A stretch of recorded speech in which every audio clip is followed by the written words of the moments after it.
हम सॉल्व करने वाले हैं जम्मू कश्मीर पुलिस का जो बॉर्डर बटालियन का एग्ज़ाम हुआ था उसके प्रीवियस ईयर पेपर को। तो हर एक क्वेश्चन को हम इन डिटेल सॉल्व करेंगे। तो सबसे पहला जो हमारा क्वेश्चन है वो आप देख सकते हैं, who is the 15th president of the Republic of India. तो फर्स्ट क्वेश्चन में पूछता है कि 15th प्रेसिडेंट कौन है इंडिया का। तो अगर आपको पता हो, एट प्रेजेंट हमारी प्रेसिडेंट है श्रीमती द्रौपदी मुर्मू। तो ये है हमारी 15th प्रेसिडेंट। इनसे पहले जो थे श्री राम नाथ कोविंद, ये थे हमारे 14th प्रेसिडेंट ऑफ इंडिया। ठीक है, श्रीमती द्रौपदी मुर्मू जो है ये एक ट्राइबल प्रेसिडेंट है। तो क्वेश्चन आपसे पूछा जा सकता है कि कौन सी ट्राइब से ये बिलोंग करती हैं। ये आपकी बिलोंग करती हैं संथल ट्राइब से। ठीक है, संथल ट्राइब से ये बिलोंग करती हैं। इसके अलावा प्रेसिडेंट जो है आपका ये पार्ट 5 ऑफ द कॉन्स्टिट्यूशन में आता है। इसके अलावा जो प्रेसिडेंट है ये सुप्रीम कमांडर है आपका आर्मड फोर्सेस का, that is army navy air force, इन सब का जो है सुप्रीम कमांडर होता है प्रेसिडेंट। ओके, सेकंड क्वेश्चन है Jammu and Kashmir reorganisation act passed by the parliament of India in which year. कौन से साल में पास हुआ था? ये हुआ था आपका 2019 में। इस एक्ट के अकॉर्डिंग जो आपका जम्मू कश्मीर स्टेट थी उसको डिवाइड किया गया 2 यूनियन टेरिटरी में। एक यूनियन टेरिटरी बनी आपकी जम्मू एंड कश्मीर, सेकंड बड़ी आपकी लद्दाख यूनियन टेरिटरी। तो Jammu and Kashmir union territory के पास अपनी लेजिस्लेटिव असेंबली होगी according to J&K reorganisation act. लेकिन जो लद्दाख यूनियन टेरिटरी है ये सिर्फ इसको एडमिनिस्टर किया जाएगा ओनली बाय लेफ्टिनेंट गवर्नर के द्वारा। ओके, थर्ड क्वेश्चन पूछता है non cooperation movement launched against British government in which year. तो नॉन कॉपरेशन जो मूवमेंट थी ये आपकी 1919 में आपका होता है जलियांवाला बाग मैसेकर। ठीक है, इसके बाद 1920 में आपकी नॉन कॉपरेशन मूवमेंट स्टार्ट होती है। 1920 तक चलती है आपकी नॉन कॉपरेशन मूवमेंट। 1922 में एक इंसिडेंट होता है चोरी चोरा इंसिडेंट, जिसमें आपके 22 जो पुलिसमैन हैं उनको बर्न कर दिया जाता है। देन जो है महात्मा गांधी इस मूवमेंट को बंद कर देते हैं। क्वेश्चन नंबर 4 पूछते हैं how many Vedas are there in the Hindu religion. कितने वेदास हैं? सबको पता है 4 वेदास है। कौन कौन से हैं?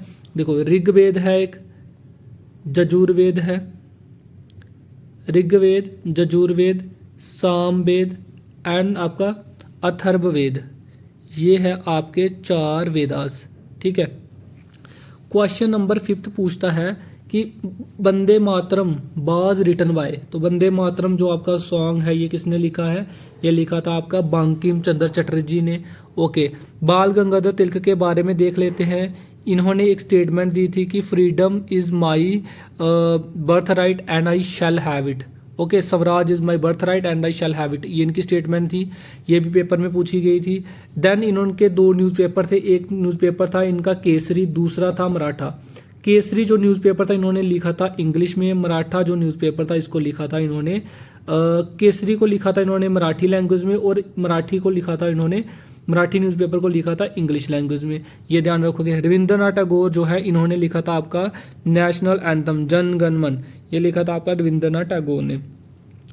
Who was the first governor of J&K। कौन था पहला गवर्नर जिसको सदर ए रियासत भी कहा जाता है? सदर ए रियासत भी बोला जाता था। ये थे आपके महाराजा हरि सिंह। महाराजा हरि सिंह के बेटे आपके डॉक्टर करण सिंह, ये थे first governor of Jammu and Kashmir. Which type of resource is iron ore. कौन से टाइप का रिसोर्स है? ये है आपका non renewable resources. Non renewable resources वो वाले रिसोर्सेज होते हैं जो रीन्यू नहीं होते, जो जिसको हम दोबारा यूज़ नहीं कर सकते। अगर एक बार यूज़ कर लिया दोबारा हम यूज़ नहीं कर सकते। That is your non renewable resources. Question number 8 पूछता है which of the following is replenishable resources. Replenishable resources वो वाले रिसोर्सेज होते हैं जिनको हम अगेन एंड अगेन यूज़ कर सकते हैं। तो फॉसिल फ्यूल्स को हम नहीं यूज़ कर सकते क्योंकि इनको हम एक ही बार यूज़ कर सकते हैं। नेचुरल गैस को भी नहीं यूज़ कर सकते और कोल को भी यूज़ नहीं कर सकते। ऑप्शन बचेगा हमारा option number B, that is wind energy, जो क्या है हमारा रीप्लेनिशेबल रिसोर्सेज है। क्वेश्चन नंबर 9 पूछता है alluvial soil is found in. Alluvial soil जो है जिसको सबसे फर्टाइल सॉइल कंसीडर किया जाता है, ये आपकी कहाँ पाई जाती है? ये पाई जाती है पंजाब, हरियाणा, उत्तर प्रदेश, बिहार और वेस्ट बंगाल। यानी कि जितने भी इंडो गैंगेटिक प्लेन्स जो है वहाँ पे आपकी जो सॉइल पाई जाती है वो होती है आपकी अलूवियल सॉइल। अच्छा, नेक्स्ट क्वेश्चन पूछता है कि प्रोजेक्ट टाइगर आपका कब लॉन्च हुआ था। तो प्रोजेक्ट टाइगर जो था आपका ये लॉन्च हुआ था 1973 में। ओके, 1973 में। 1981 में आपका एक प्रोजेक्ट लॉन्च हुआ था मस्क डियर की कंजर्वेशन के लिए, इसको प्रोटेक्ट करने के लिए, मस्क डियर को प्रोटेक्ट करने के लिए। अच्छा, क्वेश्चन नंबर 11 का पूछता है Chipko movement originated in. Chipko movement जो थी ये कहाँ ओरिजिनेट हुई थी। सबसे पहले मैं आपको बता दूं चिपको मूवमेंट में क्या था कि प्लांट्स और ट्रीज को बचाने के लिए लोग क्या किया था, लोग प्लांट्स के साथ इनको हग कर लिया था, इसके साथ चिपक गए थे। ठीक है, इसी मूवमेंट का नाम रखा चिपको मूवमेंट, ताकि वो प्लांट की कटिंग को रोक सकें। तो ये आपकी ओरिजिनेट कहाँ हुई थी, ये हुई थी आपकी उत्तराखंड में।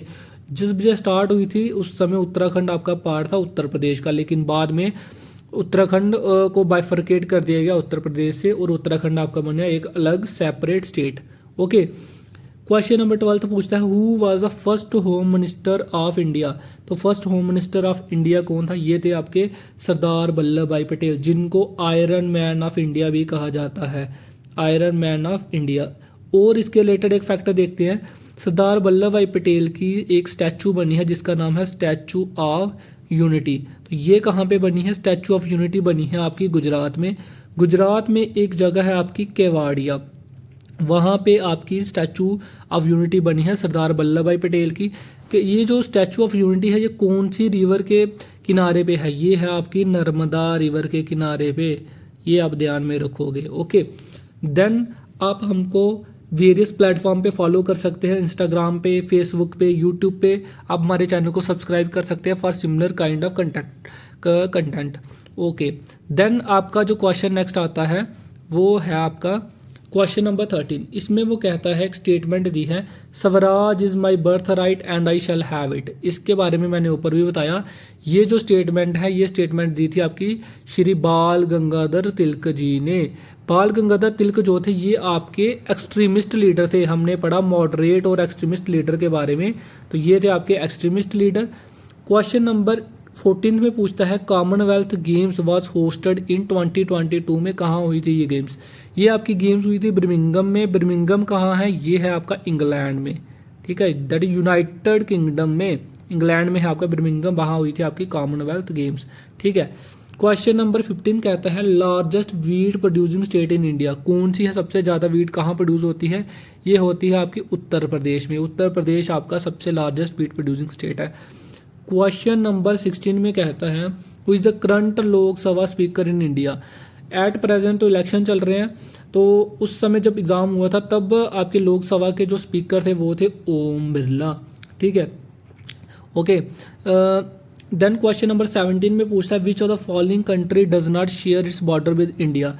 देखो इंडिया के साथ कौन सी कंट्री बॉर्डर शेयर नहीं करती। भूटान सबको पता है बॉर्डर शेयर करता है। म्यांमार जो है ये नॉर्थ ईस्टर्न जो स्टेट्स हैं इंडिया की वहाँ से बॉर्डर शेयर करता है। पाकिस्तान इंडिया के वेस्ट में बॉर्डर शेयर करता है, और पाकिस्तान के वेस्ट में है इराक, दैट इज़ पाकिस्तान। ये जो इराक है ये इंडिया के साथ बॉर्डर शेयर नहीं करता, तो इराक जो है ये राइट आंसर हो जाएगा इस क्वेश्चन का। क्वेश्चन नंबर 18 पूछता है father of green revolution in India किसको बोला जाता है। सबको पता है MS स्वामीनाथन को बोला जाता है। इनकी रिसेंटली अभी डेथ भी हुई थी। इन्होंने ग्रीन रेवोल्यूशन लाई थी। इन्होंने वीट और राइस की जो प्रोडक्शन थी उसको इंक्रीज़ करने के लिए बाहर से जेनेटिकली मॉडिफाइड जो इनके सीड्स थे वो लाए थे इंडिया में, तो इसलिए इनको father of green revolution in India बोला जाता है। Okay, father of milk revolution किसको बोला जाता है। Milk man of India. अगर कोई पूछे आपको मिल्क मैन ऑफ इंडिया किसको बोला जाता है, मिल्क मैन ऑफ इंडिया बोला जाता है श्री वर्गीस कुरियन को। इंडिया में किसको बोला जाता है, श्री वर्गीस कुरियन को। ओके, इसके अलावा अगर हम बात करें इनको मिल्क के रिलेटेड, एक मिल्क प्रोडक्शन को इंक्रीज़ करने के लिए एक ऑपरेशन लॉन्च हुआ था। उस ऑपरेशन का नाम था ऑपरेशन फ्लड। तो operation flood is related your milk production. ठीक है, फादर ऑफ वाइट रेवोल्यूशन कौन हो जाएगा? श्री वर्गीस कुरियन। ये आप ध्यान याद रखोगे। ये जो नाम दिया है दुर्गेश पटेल, दुर्गेश पटेल को क्या बोला जाता है? इनको बोला जाता है फादर ऑफ पिंक रेवोल्यूशन। क्या बोला जाता है? Father of pink revolution. Pink revolution किसके साथ, किसकी प्रोडक्शन के साथ रिलेटेड है? पिंक रेवोल्यूशन आपकी रिलेटेड है ओनियन की प्रोडक्शन से। ओनियन की प्रोडक्शन से रिलेटेड है आपकी पिंक रेवोल्यूशन। इसके फादर बोला जाता है दुर्गेश पटेल को। ओके, क्वेश्चन नंबर 19 में पूछता है minerals are deposited and accumulated in the strata of which of the following rocks. कि जो आपके मिनरल है ये कौन सी रॉक्स की लेयर में आपको मिलते हैं? ये आपको मिलते हैं सेडिमेंट्री रॉक्स में। ठीक है, इग्नियस रॉक्स कौन सी होती हैं? जब भी वॉल्केनो में से, ये आपका अगर वॉल्केनो में से जब वॉल्केनो इरप्ट होता है, यहाँ से लावा निकलता है, जैसे ही वो लावा क्या होगा आपका कूल डाउन होगा, डिपॉजिट होगा, तो आपकी कौन सी रॉक बनेगी? Igneous rock. Igneous rock he with the passage of time high temperature pressure से किस में कन्वर्ट हो जाती हैं? आपकी सेडिमेंट्री रॉक्स। तो मिनरल्स आपको कहाँ पे मिलते हैं? कौन सी रॉक में मिलते हैं? सेडिमेंट्री रॉक में मिलते हैं, ध्यान रखोगे। सीईओ ऑफ गूगल कौन है? गूगल का सीईओ कौन है? आपका सुंदर पिचाई है। ये आपका पेपर में पूछा था। इलॉन मस्क कौन है? ये यूएसए का एक बिलियनियर पर्सन है। इसकी खुद की कंपनी है टेस्ला। टेस्ला के फाउंडर है ये आपके इलॉन मस्क। ओके, तो इसका राइट आंसर हो जाएगा सुंदर पिचाई, गूगल के सीईओ। ओके, क्वेश्चन नंबर 21 में पूछता है which one of the following agencies market steel for the public sector plant. Steel की मार्केटिंग एजेंसी कौन सी है इंडिया में? वो है आपकी सेल। सेल की फुल फॉर्म यहाँ पे है स्टील अथॉरिटी ऑफ इंडिया। ये आप ध्यान में रखोगे, steel authority of India. Okay, question number 22 में पूछता है बायो से, ये क्वेश्चन है power house of the cell. इस क्वेश्चन को हमने बड़े ही डिटेल में किया था इस टॉपिक को अपनी बायो की क्लास में, जो लाइव हमारा बैच चलता है उसमें। Power house of the cell किसको बोला जाता है? ये बोला जाता है आपका माइटोकॉन्ड्रिया में। ठीक है, माइटोकॉन्ड्रिया में माइटोकॉन्ड्रिया को बोला जाता है। ये माइटोकॉन्ड्रिया, लाइजोसोम, ये सभी क्या है आपकी और सेल ऑर्गेनील होते हैं। यानी कि एक सेल के अंदर ये छोटे छोटे ऑर्गेनील होते हैं, इनके अलग अलग फंक्शन होता है। जैसे लाइजोसम्स जो है इसको बोला जाता है suicidal bag of the cell. क्यों बोला जाता है? क्योंकि लाइजोसम्स के अंदर एक कुछ ऐसा मटेरियल्स प्रेजेंट होता है। जब लाइजोसम्स आपके ब्रस्ट होते हैं, जब ये फटते हैं, तो ये पूरे के पूरे सेल, बाकी के जो सेल ऑर्गेनील होते हैं उनको क्या कर जाते हैं? उनको खा लेते हैं, तो जिससे पर्सन की क्या हो जाती है? डेथ हो जाती है। आरएनए की फुल फॉर्म आपकी ribo nucleic acid. Okay, ribo nucleic acid. Then DNA की आपकी full form deoxy ribo nucleic acid. क्या इसकी फुल फॉर्म है? Deoxy ribo nucleic acid. Largest organ of human body कौन सा है? सबसे बड़ा ऑर्गन ह्यूमन बॉडी में, सबसे बड़ा ऑर्गन है आपकी स्किन। सबसे बड़ा ऑर्गन कौन सा है? स्किन। तो सबसे स्मॉलेस्ट ऑर्गन अगर आपसे पूछा जाए तो कौन सा हो जाएगा? Smallest organ of human body वो हो जाएगा आपका पीनियल ग्लैंड। कौन सा हो जाएगा? Pineal gland. इसको आप ध्यान में रखोगे। क्वेश्चन नंबर 24 में पूछा है neurons are part of. Neurons किसका पार्ट है? न्यूरॉन्स जो है आपके, ये पार्ट है आपके ब्रेन का। ठीक है, स्ट्रक्चरल एंड बेसिक फंक्शन जो है यूनिट है जो ब्रेन का, वो है न्यूरॉन। किडनी की बात करूँ तो इसका जो basic structural and functional unit है उसको बोला जाता है आपका नेफ्रॉन। क्या बोला जाता है? नेफ्रॉन। सो क्वेश्चन नंबर 25 जो है ये पूछता है xylem in plants are responsible for. Xylem जो है ये प्लांट्स में किसके लिए रिस्पॉन्सिबल है? जाइलम जो है ये आपके प्लांट्स में क्या करते हैं? जो जितना भी वाटर ट्रांसपोर्ट होता है, देखो अगर मैं यहाँ से आपको थोड़ा सा समझाने की कोशिश करूँ, for example this is your plants. तो प्लांट्स की जो रूट्स होती हैं, प्लांट्स वाटर कहाँ से लेते हैं? देखो जैसा कि ह्यूमन बींग्स अपनी लिविंग के लिए फूड एंड वाटर इनटेक करते हैं, सिमिलरली प्लांट्स भी इनटेक करते हैं। ठीक है, तो ये जितनी भी इनकी रूट्स होती हैं, रूट से प्लांट क्या करते हैं, वाटर को इनटेक करते हैं। वाटर जो है ये जो यहाँ से ट्रांसपोर्ट होता है, इनकी रूट्स से लेकर इनकी लीव्स तक वेरियस जो इनकी पार्ट है प्लांट के, वहाँ तक ट्रांसपोर्ट होता है। वो किसकी वजह से होता है, वो होता है आपका जाइलम, एक टिश्यू होता है उसका नाम है जाइलम टिश्यू, वहाँ से होता है। ठीक है, इसके अलावा अगर मैं बात करूँ, एक आपका होता है phloem, phloem tissue. Phloem tissue का क्या काम होता है, प्लांट्स में जितने भी न्यूट्रिएंट बनते हैं, जितना भी जो फूड बनता है, न्यूट्रिएंट बनते हैं, उसको ट्रांसपोर्ट करता है फ्लोयम, प्लांट के लीव से लेकर पूरे प्लांट्स के अलग अलग बॉडी पार्ट्स में। तो प्लांट अपना फूड कैसे बनाते हैं, सबको पता है, फोटोसिंथेसिस के थ्रू बनाते हैं। ठीक है, कार्बन डाइऑक्साइड प्लस वाटर, ये जो आपकी सनलाइट की हेल्प से ये बनाते हैं आपके फूड, फोटोसिंथेसिस प्रोसेस से। ओके, तो क्वेश्चन नंबर 6 में पूछता है deficiency of haemoglobin in our body.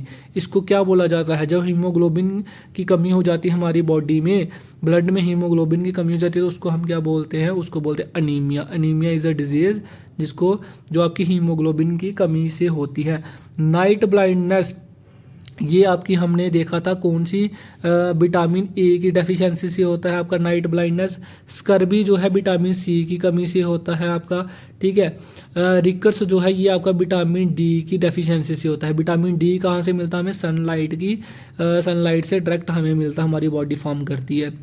Near sightedness, question number 27 पूछता है near sightedness is known as, इसको क्या बोला जाता है, इसको बोला जाता है मायोपिया। मायोपिया जो है ये आपकी आई का एक डिफेक्ट है, आई की एक डिफेक्ट है जिसमें पर्सन को पास वाली चीज़ें तो दिखाई देती है, नियर जाने की पास वाली चीज़ें दिखाई देंगी, लेकिन दूर वाली चीज़ें जो होगी, फार ऑब्जेक्ट, फार ऑब्जेक्ट का मतलब जो दूर वाले ऑब्जेक्ट होंगे वो दिखाई नहीं देंगे। उस पर्सन को बोला, उस डिफेक्ट को बोला जाता है मायोपिया। तो इसको करेक्ट कैसे किया जाता है, इसके लिए एक लेंस लगाना पड़ता है, यानी कि चश्मा। वो चश्मे में जो लेंस लगता है वो आपका यूज होता है कनकेव लेंस। कनकेव लेंस से हम मायोपिया को करेक्ट कर सकते हैं। देन आपका आता है हाइपरमेट्रोपिया। हाइपरमेट्रोपिया आपका एकदम उल्टा हो जाएगा मायोपिया का। हाइपरमेट्रोपिया में पर्सन को दूर वाले ऑब्जेक्ट दिखाई देते हैं, फार ऑब्जेक्ट दिखाई देते हैं, लेकिन जो नियर ऑब्जेक्ट, पास वाले जो ऑब्जेक्ट होते हैं वो दिखाई नहीं देते। तो इसके लिए कौन सा लेंस यूज़ किया जाता है, इसके लिए लेंस जो यूज़ किया जाता है that is your convex lens. So this is our approach, जिस तरह से हम क्लास में आपके सारे के सारे चीज़ें, सारी की सारी चीज़ें हम कवर करते हैं, ताकि आपको होलिस्टिक वे में आप चीज़ों को कवर कर पाएँ। ठीक है, क्वेश्चन नंबर 28 आपका पूछता है कि how many pair of chromosomes are present in human body. कितने पेयर आपके क्रोमोजोम्स के ह्यूमन बॉडी में होते हैं, ये आपके होते हैं 23। 23 is the right answer. Question number 29 पूछता है who is known as father of genetics. Genetics का फादर किसको बोला जाता है, देखो जेनेटिक्स का जो फादर है ये बोला जाता है आपका जॉर्ज मेंडल को। मेंडल को बोला जाता है क्या, father of genetics. Question number 30 में पूछता है which of the following is not a part of Commonwealth nation. तो कॉमनवेल्थ नेशन का इनमें से कौन सा पार्ट नहीं है, तो देखो इंडिया इनका इसका पार्ट है कॉमनवेल्थ नेशन का, ऑस्ट्रेलिया भी। कॉमनवेल्थ नेशन में वो सभी नेशंस आएंगे जो इन द पास्ट में आपके यूनाइटेड किंगडम का क्या थे, कॉलोनियाँ थी, जो कॉलोनी थी। ऑस्ट्रेलिया आएगा, इंडिया आएगा, आपका साउथ अफ्रीका इसका पार्ट आएगा, लेकिन जो यूनाइटेड स्टेट्स ऑफ अमेरिका है ये इसका पार्ट नहीं आएगा कॉमनवेल्थ नेशंस का। अच्छा, पूछता है हवा महल कहाँ पर है। हवा महल आपका राजस्थान में है। राजस्थान में कहाँ पर है, राजस्थान में आपका जयपुर में है आपका हवा महल। अच्छा, क्वेश्चन नंबर 32 पूछता है कश्मीर इज नेम्ड आफ्टर, किसके नाम के ऊपर पड़ा हुआ है, सबको पता है ऋषि कश्यप के नाम के ऊपर पड़ा हुआ है। एक लेक हुआ करती थी Satisar, Kashmir was originally a lake Satisar, ये हमने JNK की हिस्ट्री में पढ़ा था, सतीसर लेक। तो वहाँ पे उस समय ऋषि कश्यप वहाँ पे रहा करते थे, लेक के किनारे पे, तो इन्हीं के नाम के ऊपर पड़ा हुआ है आपका कश्मीर, कश्मीर का नाम। बितास्ता जो है ये कौन सी रिवर का एनिशियंट नेम है, बितास्ता आपका एनिशियंट नेम है आपकी झेलम का। ठीक है, झेलम का। इंदुस का क्या नाम है, इसको सिंधु रिवर भी बोला जाता है। ठीक है, तवी को क्या बोला जाता है, तवी का जो नेम है, इसको सूर्यपुत्री के नाम से भी जाना जाता है। चिनाब जो रिवर है इसको चंद्रभागा दो जो आपकी स्ट्रीम्स है वो मिलकर बनाती है चिनाब रिवर। 3 डैम है चिनाब रिवर के ऊपर, सलाल, दुलहस्ती। थर्ड डैम आप कमेंट में बताओगे कौन सा डैम है, सलाल, दुलहस्ती। थर्ड डैम आप कमेंट में बताओगे। Ancient sun temple in Kashmir, कौन सा सन टेम्पल है, that is your Martand sun temple. Martand sun temple आपका जो है कहाँ पर है, ये कश्मीर में, ये है आपका अनंतनाग डिस्ट्रिक्ट में। अनंतनाग डिस्ट्रिक्ट में कौन से गॉड को डेडिकेटेड है, ये आपका डेडिकेटेड है सन गॉड को। कहाँ पर है ये, ancient sun temple. Okay, question number 35 पूछता है the name Suryaputri dedicated to which river. Recently मैंने अभी बताया आपको कौन सी रिवर का नाम है सूर्यपुत्री, आपकी तवी रिवर का। ठीक है, जेलम का क्या नाम बताया, बितास था। जेलम कहाँ से निकलती है आपकी, जेलम का सोर्स क्या है, इसका सोर्स है वेरीनाग स्प्रिंग। कौन कहाँ से निकलती है जेलम रिवर आपकी, वेरीनाग स्प्रिंग से निकलती है। ये कहाँ पर है, ये है आपका अनंतनाग डिस्ट्रिक्ट में।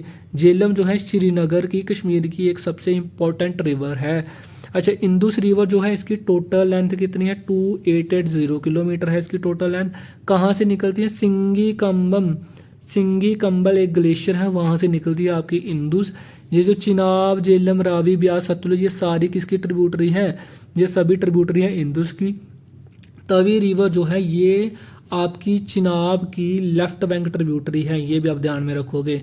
ओके, अच्छा, उसके बाद क्वेश्चन पेपर में पूछता है कि Janmashtami is celebrated to mark the birth of which god. किसकी बर्थ को सेलिब्रेट किया जाता है जन्माष्टमी वाले दिन, ये किया जाता है लॉर्ड कृष्णा को। Very simple question. Okay, total number of district कितने हैं union territory of Jammu and Kashmir में, सबको पता है 20 डिस्ट्रिक्ट्स हैं।